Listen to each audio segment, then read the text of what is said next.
नमस्कार, बहुत स्वागत आप सभी का। आप देख रहे हैं हकीकत क्या है। मैं हूं सौरभ शर्मा। तेल से हिंदुस्तान की सियासत को सुलगाने की कोशिश शुरू हो गई है। युद्ध शुरू हुए 81 दिन हो गए। 81 दिनों से हिंदुस्तान के लाखों पेट्रोल पंप्स पर 24 घंटे पेट्रोल डीजल मिल रहा है। पूरी दुनिया में सबसे कम तेल की कीमत बढ़ी तो हिंदुस्तान में। मतलब तेल का कोई क्राइसिस नहीं है। अगर आप पेट्रोल पंप पर इस वक्त भी जाएंगे तो आपको तेल मिलेगा।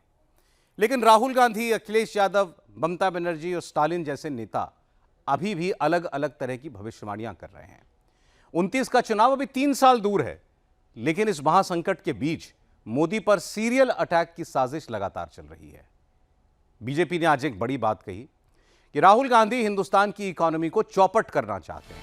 बीजेपी का दावा है कि राहुल गांधी अब हिंदुस्तान की अर्थव्यवस्था में अव्यवस्था फैलाना चाहते हैं। राहुल के दिमाग में क्या चल रहा है, वो तेल के दाम पर कैसी आग लगाना चाहते हैं, बहुत गौर से आप ये रिपोर्ट देखिए। अगर नरेंद्र मोदी प्रधानमंत्री ना होते तो क्या भारत में गैस की सप्लाई हो रही होती? अगर नरेंद्र मोदी प्रधानमंत्री ना होते तो क्या पेट्रोल डीजल मिल रहा होता? अगर नरेंद्र मोदी प्रधानमंत्री ना होते तो क्या युद्ध काल में भारत सरवाइव कर पाता?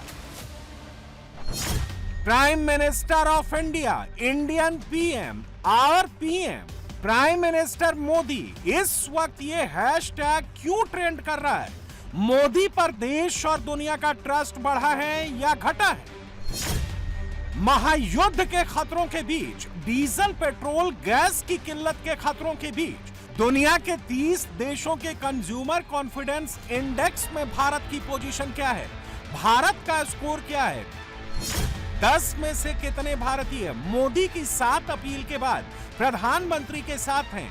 चंद दिनों में दूसरी बार पेट्रोल डीजल की कीमतें बढ़ने के बाद मोदी के लिए पब्लिक सेंटिमेंट क्या है? दुनिया के 24 देशों के राष्ट्राध्यक्षों में नरेंद्र मोदी की लेटेस्ट अप्रूवल रेटिंग क्या है? मोदी का ग्राफ बढ़ा है या घटा है? और सबसे बड़ी बात यह है कि मोदी जिन 5 देशों की यात्रा पर हैं, उन 5 देशों में से 4 देश यानी नीदरलैंड, स्वीडन, नॉर्वे और इटली के राष्ट्राध्यक्षों की लेटेस्ट अप्रूवल रेटिंग क्या है? और उन चारों की तुलना में नरेंद्र मोदी की रैंकिंग क्या है? दुनिया में तेल और गैस वाली क्राइसिस के बीच नरेंद्र मोदी कई फ्रंट पर एक साथ लड़ रहे हैं। मोदी को हिंदुस्तान के लिए पेट्रोल डीजल भी लेकर आना है, मोदी को गैस का भी इंतजाम करना है, मोदी को एनर्जी सप्लाई का भी ख्याल रखना है, महंगाई को भी काबू में रखना है और मोदी को देश के भीतर उन सियासी दुश्मनों से भी निपटना है जो आपदा में सियासी अवसर ढूंढ रहे हैं। दिन रात, सुबह शाम मोदी को ही कोस रहे हैं। लड़ाई अमेरिका ईरान के बीच में हो रही है, लेकिन भारत में बैठे मोदी विरोधी आक्रमण प्रधानमंत्री पर कर रहे हैं। राहुल तो अब बाकायदा तू तड़ाक पर आ गए हैं। हर 2 लाइन में मोदी के खिलाफ झूठी कहानियां सुनाए जा रहे हैं। नरेंद्र मोदी उसे रोक नहीं रहा है और प्रधानमंत्री कह रहा है ये पता नहीं कौन सी दुनिया में रह रहा है, पता नहीं कहां, कौन से दुनिया में है ये, पता नहीं क्या क्या करता रहता है। नरेंद्र मोदी 24 घंटे विदेश जाता है अपने आप को बचाने के लिए। कभी अमेरिका से बचने की कोशिश करता है, कभी नॉर्वे जाता है, हाथ जोड़ता है कि भैया मुझे माफ कर दो। मोदी विरोधी गैंग के फेक नैरेटिव की बात आगे करेंगे। राहुल का असली इरादा क्या है आपको आगे बताएंगे। पहले आपको ये दिखाते हैं कि मोदी एनर्जी क्राइसिस के बीच देश को कैसे संभाल रहे हैं और आगे का प्लान कैसे बना रहे हैं। वेस्ट एशिया में ईरान अमेरिका युद्ध 28 फरवरी को शुरू हुआ।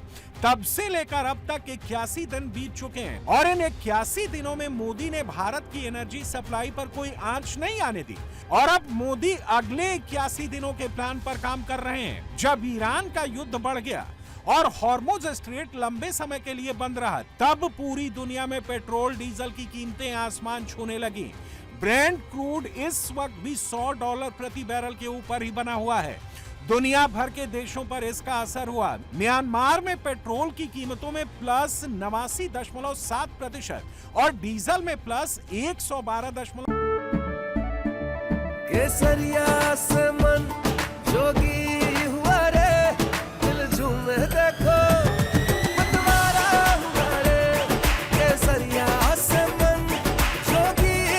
हर पल मनाओ केसरी त्योहार। विमल, बोलो जुबान केसरी। 7% का इजाफा हुआ।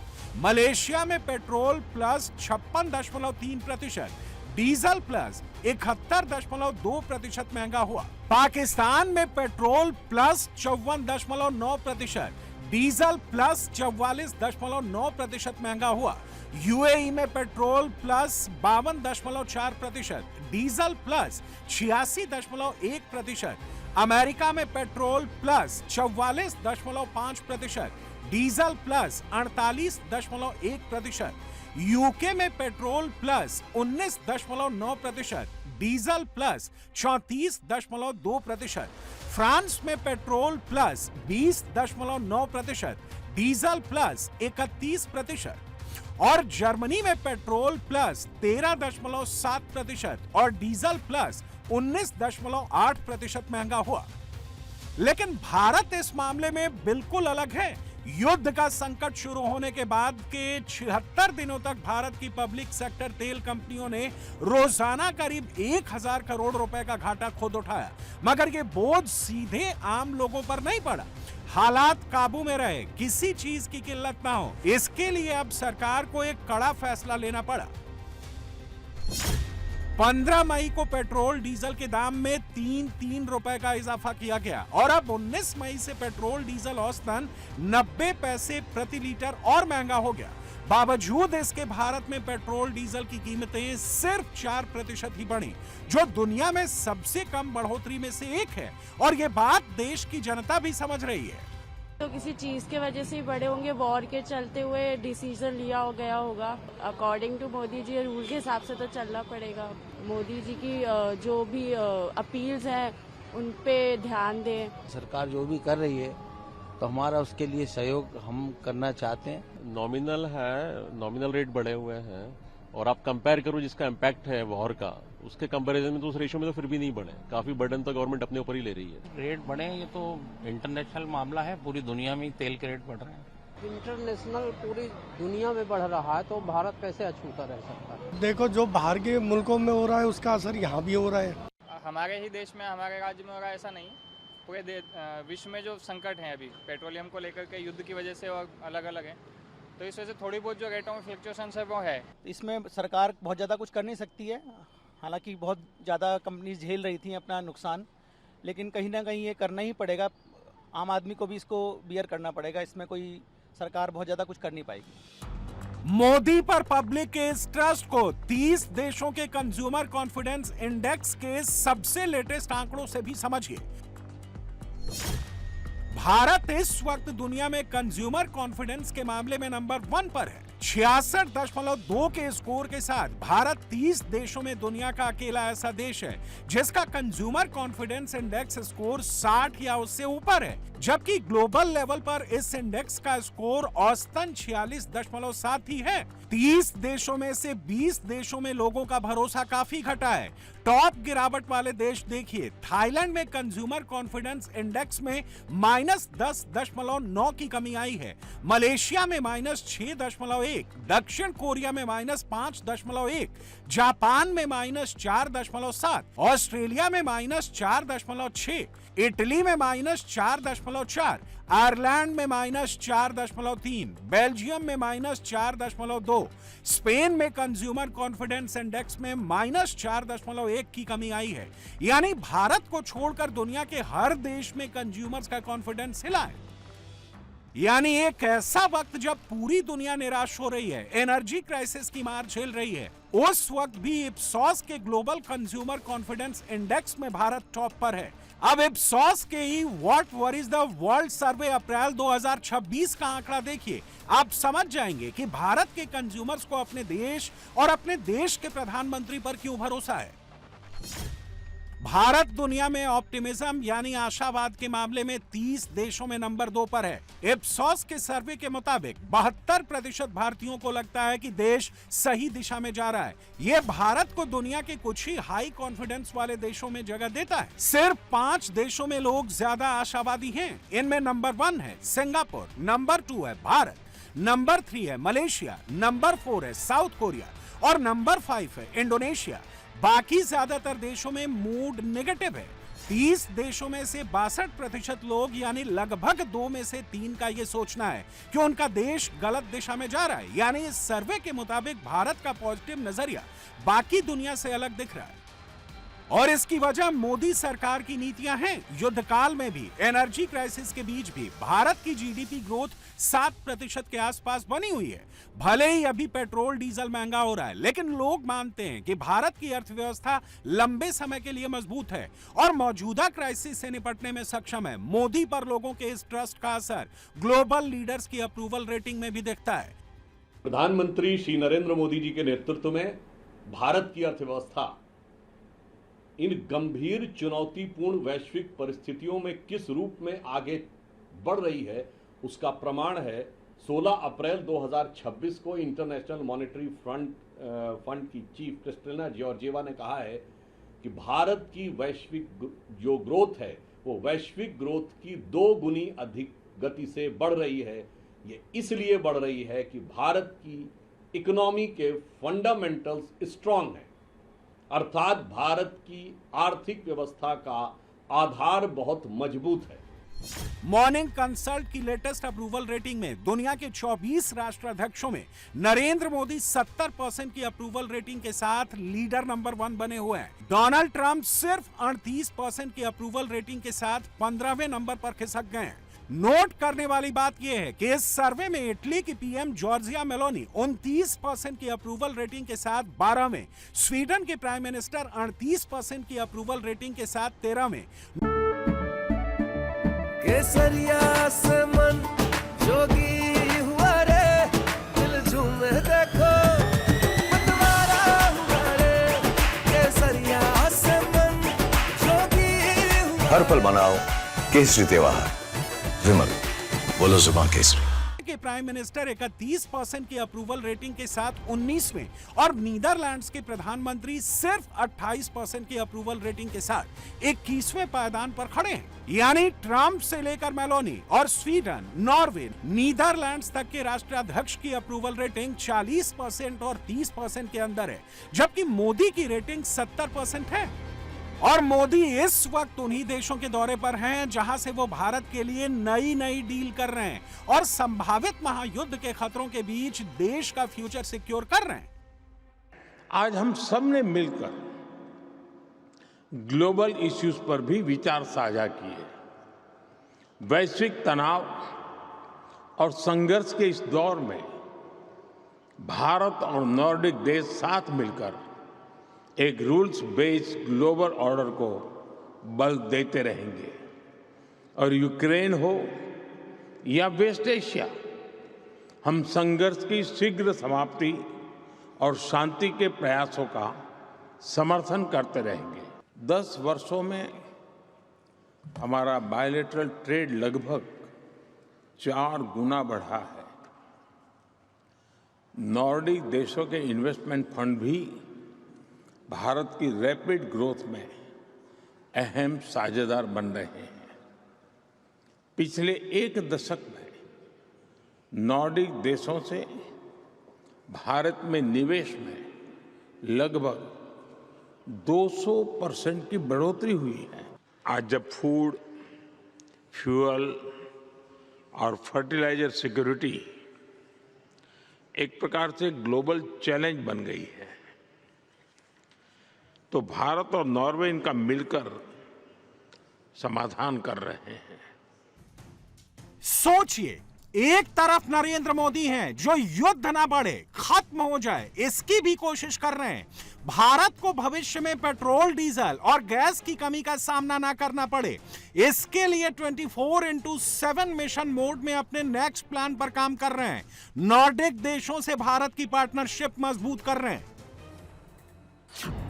तो दूसरी तरफ राहुल गांधी, उनकी पार्टी और इंडी अलायंस वाले हैं जो सिर्फ और सिर्फ पैनिक सिचुएशन क्रिएट करने की कोशिश कर रहे हैं, लोगों को सड़क पर उतरने के लिए उकसा रहे हैं। राहुल सार्वजनिक मंच से ये टेप बजा रहे हैं कि मोदी देश को मुसीबत में डालकर विदेश घूमने चले गए।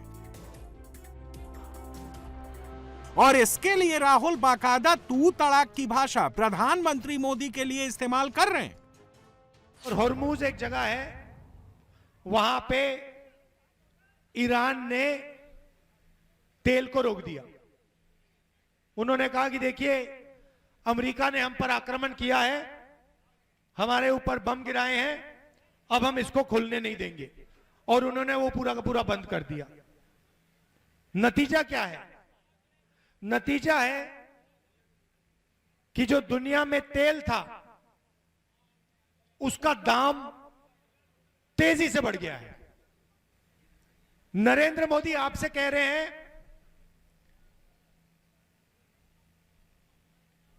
कि सोना मत खरीदो। वो आपसे कह रहे हैं विदेश में मत जाओ, और एकदम उसके बाद वो विदेश चले गए। गए नहीं गए? कहते हैं देखो, विदेश में मत जाओ आप लोग, और कहने के बाद हवाई जहाज में सीधा गए विदेश। जो हॉर्मूज में हुआ है, जो तेल रुका है, उसका नतीजा मैं आपको बताना चाहता हूं। अभी शुरुआत हुई है। आने वाले समय में पेट्रोल, डीजल, केरोसिन के दाम आसमान में पहुंचने जा रहे हैं। तो आने वाले समय में कुछ ही महीनों में आपको दिखेगा आर्थिक तूफान आने जा रहा है। ऐसा तूफान जो हमने पहले नहीं देखा है। इसीलिए मैं हर भाषण में कह रहा हूं कि आज नरेंद्र मोदी को एकदम एक्शन लेना शुरू कर देना चाहिए। आज भी अंबानी हिंदुस्तान का तेल विपक्ष में बेच रहा है। हजारों करोड़ रुपए का तेल अंबानी बाहर बेच रहा है, नरेंद्र मोदी उसे रोक नहीं रहा है। और मैं दोहराता रहता हूं, नरेंद्र मोदी उल्टी सीधी बातें करते हैं। देश के किसान से कहते हैं, देश के मजदूर से कहते हैं, देश के छोटे व्यापारियों से कहते हैं इलेक्ट्रिक गाड़ी खरीदो। अरे भाई, यहां पे भोजन नहीं मिल रहा, रोजगार नहीं मिल रहा, और पता नहीं कौन सा सपना देख रहे प्रधानमंत्री, देश को कह रहे हैं इलेक्ट्रिक गाड़ी खरीदो।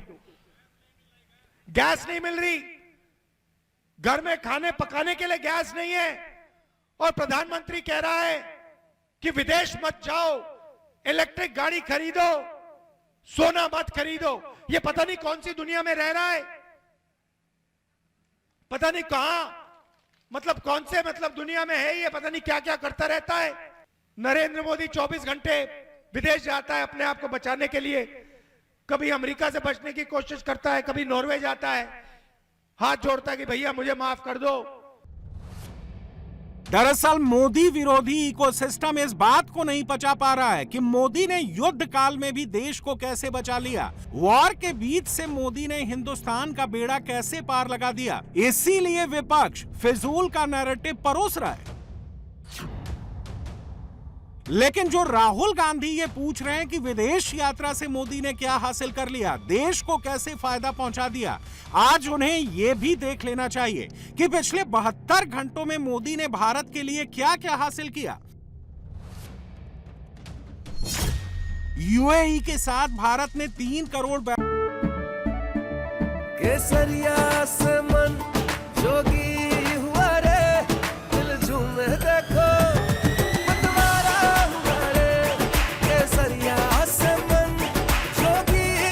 हर पल मनाओ केसरी त्योहार। विमल, बोलो जुबान केसरी।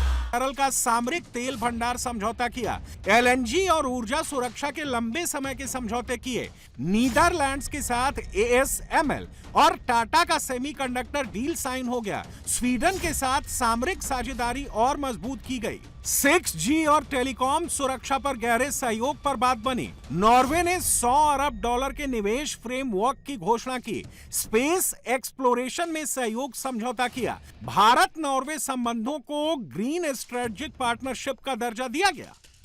और मंगलवार को ओस्लो में नॉर्डिक देशों के लीडर्स ने पूरी दुनिया के सामने भारत को सबसे बड़ा पावर बताया। और ये इसलिए मुमकिन हो पाया कि नरेंद्र मोदी ना सिर्फ भारत को लीड कर रहे हैं, बल्कि उनकी लीडरशिप में भारत पूरी दुनिया को आगे की राह भी दिखा रहा है।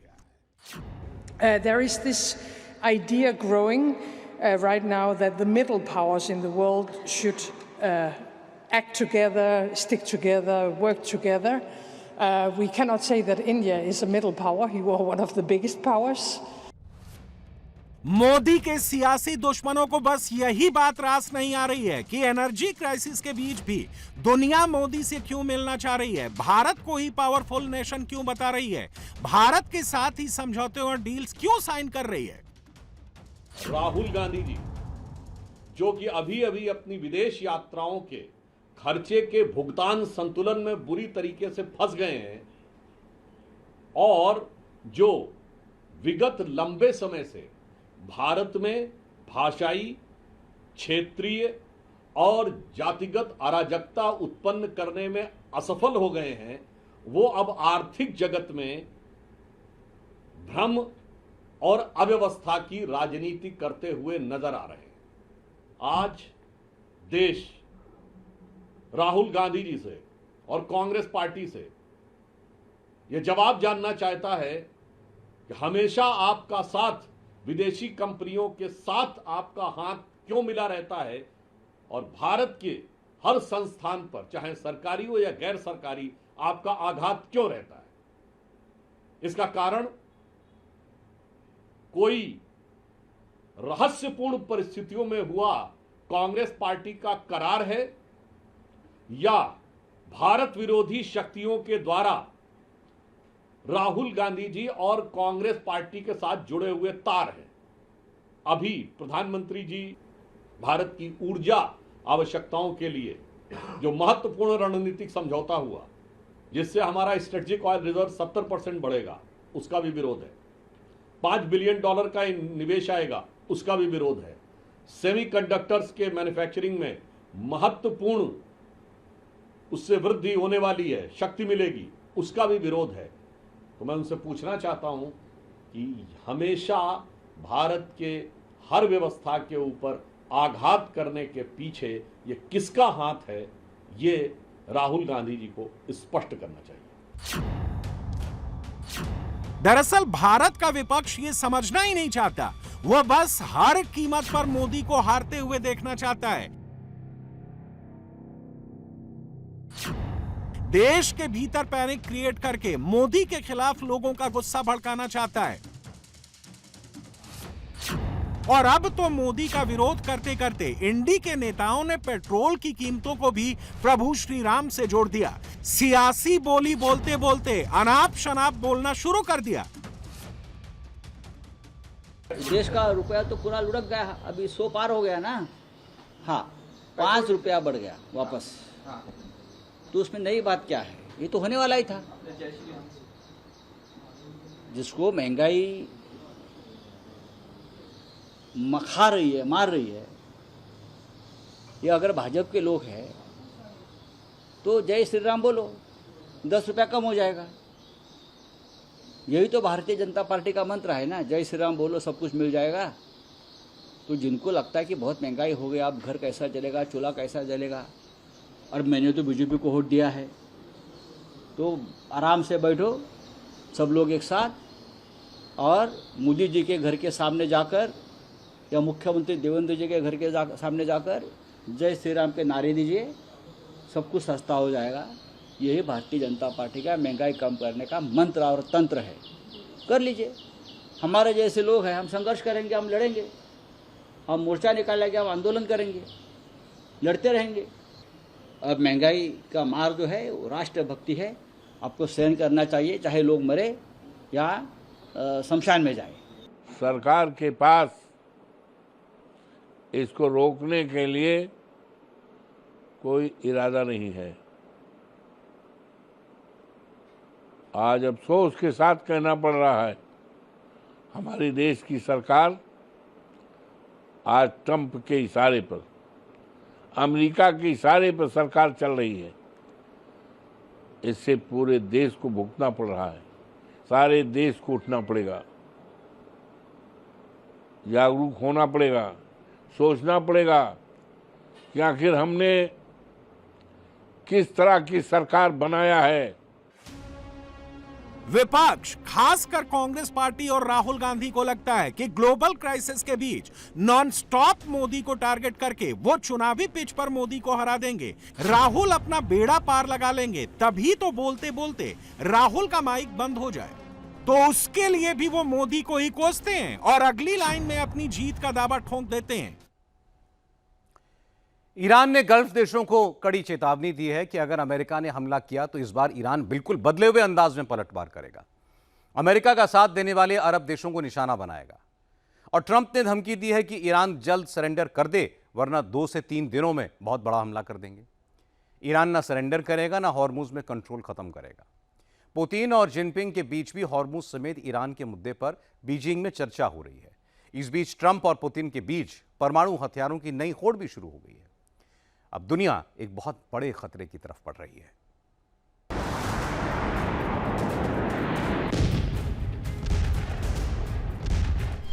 क्या ईरान पर हमला 2-3 दिन के लिए टल गया?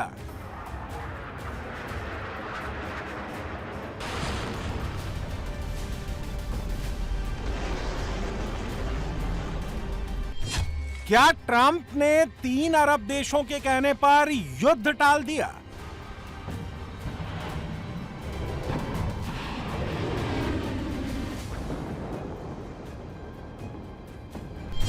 क्या ईरान की तैयारियों से ट्रंप डर गए?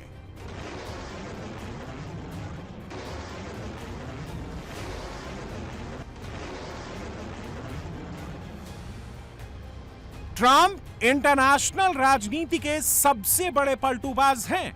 24 घंटे पहले कहा ईरान को उड़ा देंगे, 12 घंटे बाद पलट गए। ईरान पर हमला 2 से 3 दिन के लिए टालने का ऐलान कर दिया। पिछली बार कहा था कि पाकिस्तान के कहने पर सीज फायर किया, अब कह रहे हैं कि 3 अरब मुल्कों के कहने पर हमला टाल दिया। क्या ट्रंप के दिमाग को किसी ने हाईजैक कर लिया है? क्या ट्रंप के दिमाग पर किसी और का कंट्रोल है? सुपर पावर अमेरिका का राष्ट्रपति अरब मुल्कों के कहने पर युद्ध के फैसले ले रहा है। यह सुनकर हर कोई हैरान है। ट्रंप पाकिस्तान के कहने पर सीज फायर कर देते हैं, यह उससे भी ज्यादा हैरान करता है।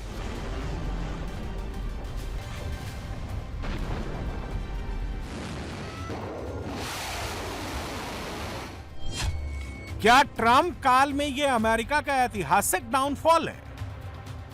ईरान जैसा मुल्क उसे आंखें दिखा रहा है। चीन और रूस उसे भाव नहीं दे रहे।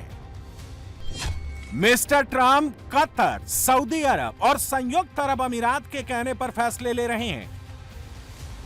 क्या अरब देश अमेरिका की फॉरेन पॉलिसी तय कर रहे हैं?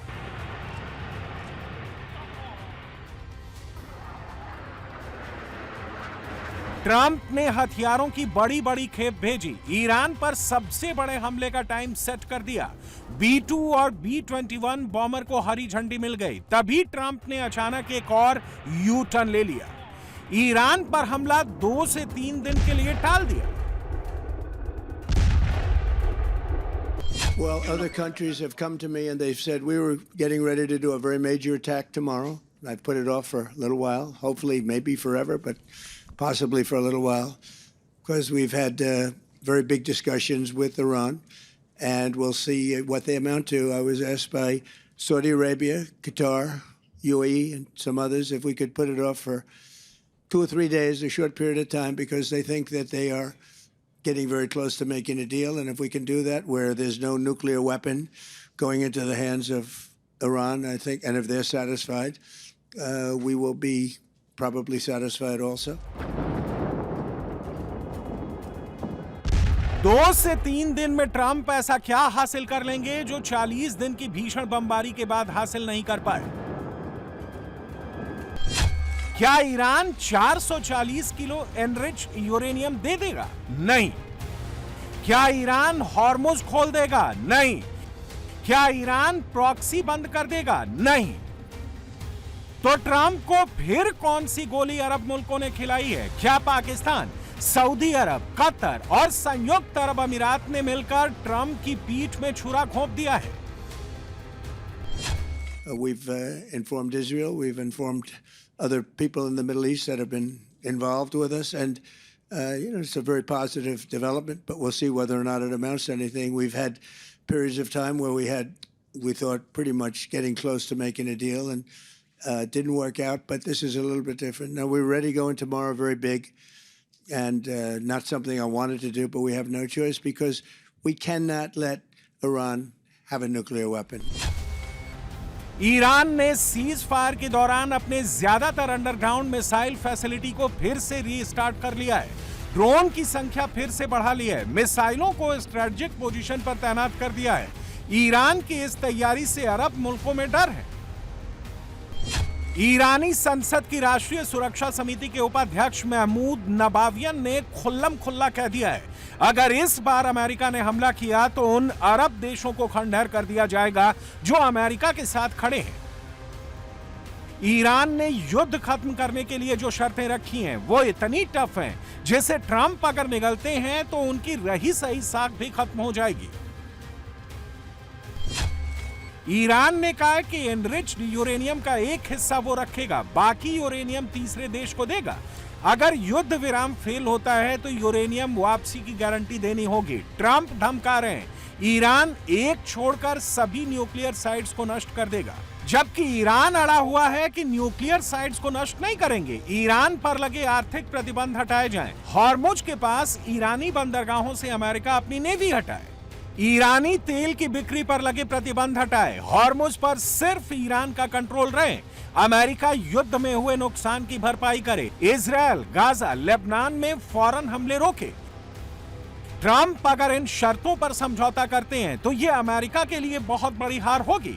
ट्रंप अगर युद्ध का फैसला करते हैं तो अमेरिका का बिल बहुत बढ़ जाएगा। अमेरिका युद्ध में अब तक 29 अरब डॉलर फूंक चुका है। अगर इसमें अमेरिकी बेस और जंगी बेड़ों की मरम्मत का बिल भी जोड़ दें तो यह करीब 630 बिलियन डॉलर तक पहुंच सकता है।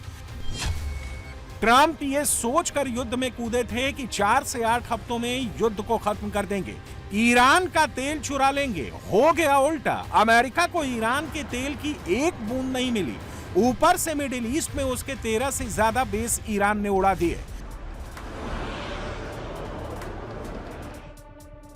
ट्रंप अब युद्ध से भाग निकलने का बहाना ढूंढ रहे हैं। इसी चक्कर में चीन गए थे, वहां से आश्वासन के अलावा कुछ नहीं मिला। ट्रंप अब फ्रस्ट्रेशन में है, इसीलिए बार बार बहुत बड़े हमले की धमकी दे रहे हैं। Because they can't be coherent. I think they're so disheveled now, they're so weakened. They agree to things and the next day they back up. President Trump's very frustrated. So what to do next? I think it's going to be very difficult to get a deal with the current regime. Is there any evidence they've changed? I talked to the CIA director yesterday. Is there any evidence that the crowd in charge now is any less committed to destroying Israel? Going after us, the great Satan, purifying Islam? I think the answer is no. So weaken them further and you may get a deal later, but you're not going to get a deal with this crowd until you hurt them more. Trump के जले पर नमक छिड़कने के लिए Iran ने लड़कियों को AK-47 पकड़ा दी है। ईरानी लड़कियां घर में बैठकर AK-47 असेंबल कर रही हैं।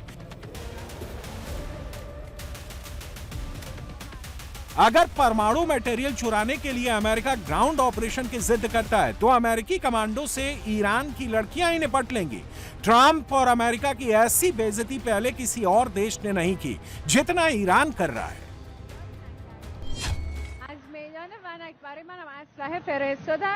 वनाक स्क्वायर से उन्होंने मुझे एक वेपन भेजा है। आप सभी की तरह मैं भी इसे चलाने की ट्रेनिंग कर रही हूँ। अगर आवश्यकता पड़ी तो मैं इस जगह से ऐलान करती हूँ, मैं अपने देश के लिए अपना जीवन बलिदान करने को तैयार हूँ। अगर युद्ध में हमारे नौजवान मारे जाते हैं तो इस धरती को बचाने के लिए हम औरतें, हमारी लड़कियाँ हाथों में हथियार लेकर तैयार हैं। हम अपनी मातृभूमि और अपने होमलैंड की हर हाल में रक्षा करेंगे।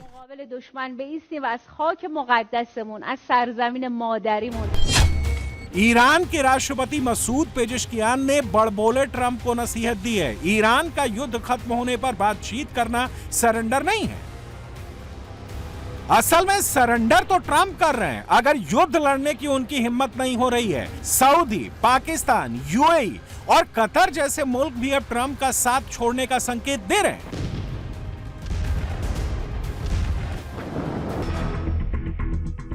हथियारों का यह जखीरा ईरान के सिस्तान और बलूचिस्तान प्रांत से पकड़ा गया है। ईरान का आरोप है कि इसे अमेरिका और इजरायल की खुफिया एजेंसी ने जमा किया था। ग्राउंड ऑपरेशन के 4 स्लीपर सेल भी वहां बनाए गए थे।